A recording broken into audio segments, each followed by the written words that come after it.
"Ma'am, this ID is either fake, or you're a very confused librarian." The young officer smirked, holding the badge between two fingers like it was a toy. Behind him, two other guards laughed under their breath. One even leaned in and muttered, "What is this, a spy movie?"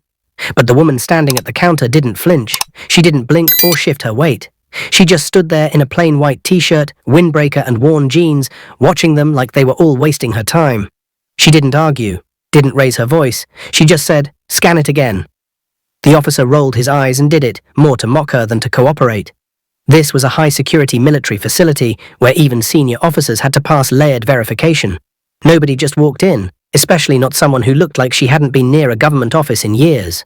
He expected the scanner to beep red and reject her instantly, but instead it blinked once. Then again. Then, everything shut down. The scanner froze. The monitors went black, and then the main screen turned blue, just for a second, before lines of encrypted code scrolled across it. Finally, it rebooted into a black screen, displaying a glowing gold and blue emblem. Not a warning, not an error, a seal. One none of the officers had seen before. That's when the smirks disappeared. One of the guards stepped back instinctively, whispering, "Is that classified?" The room fell silent. Radios went dead. Phones stopped connecting. Nothing worked. Still, the woman didn't say a word. She didn't need to. Her badge had already said everything. "Who are you?" the officer finally stammered.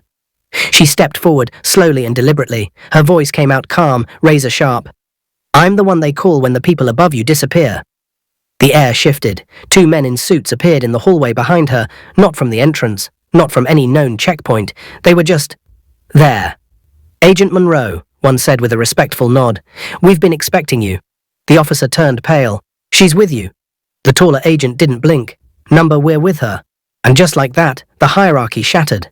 This woman wasn't just someone with clearance. She was the one who wrote the protocol. The badge they mocked was never meant to be scanned. It was a master key. Her arrival wasn't part of a meeting. It was a signal, a recall, and everything in the building now responded to her presence. As she passed deeper into the facility, lights adjusted to her movement, doors unlocked without a touch, and in a surveillance room 2 floors up, 2 analysts monitoring the feed panicked. "Who is that?" one asked. "Her ID just bypassed all layers." The other one squinted at the emblem on screen. "That's not a badge, that's a recall key." Back in the lobby, the officer who mocked her was frozen in place. For a moment, he looked like a child who'd just realized he'd mouthed off to someone who wrote the rules. One of the guards murmured, "We laughed at her." No one replied. The silence was heavy. It stayed that way for a long time. Because when someone with that much authority walks in quietly, without backup, without even needing to explain herself, it means something bigger is happening, something no one was briefed on. And when a badge that old still works, it means the person carrying it helped build the system. No threats, no shouting. Just quiet, total command. That's not arrogance, that's legacy. And everyone in that building felt it. No reports were filed, no one dared to mention it. But every person who laughed remembered her face. And they never laughed again. Before we end this story, let us know in the comment, where are you watching from?